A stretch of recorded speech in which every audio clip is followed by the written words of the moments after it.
এই জন্য দাওয়াতের ভিত্তি হতে হবে মূলত জ্ঞান, ওহির জ্ঞান। যার কাছে ওহির জ্ঞান নেই তিনি কিসের দাওয়াতি কাজে চলে যাচ্ছেন?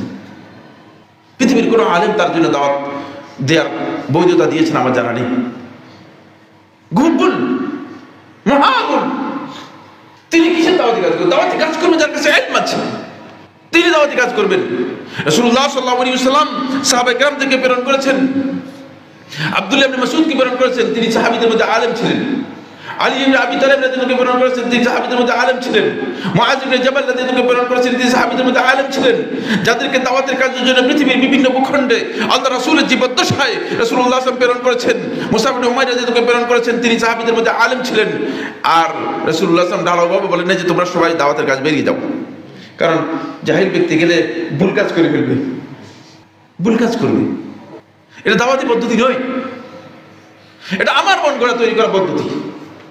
এই তৈরি করা পদ্ধতি দাওয়াত হয় না। প্রত্যেকটা কাজকে আমার বন্ধুগণ আল্লাহ রাসূল সাল্লাল্লাহু আলাইহি ওয়াসাল্লাম সুন্নাহ দিয়ে আপনাকে ওজন করে দেখতে হবে। যদি সুন্নাহ সেই কাজটাকে সাপোর্ট করে, সুন্নাহর ওজনে যদি সেই কাজ টিকে তাহলে সেটা করবেন। আর সুন্নাহর ওজনে যদি সেই কাজ না টিকে তাহলে করার কোনো বিধান ইসলামের মধ্যে নেই। ইসলাম সেটাকে অনুমোদন দেয় না।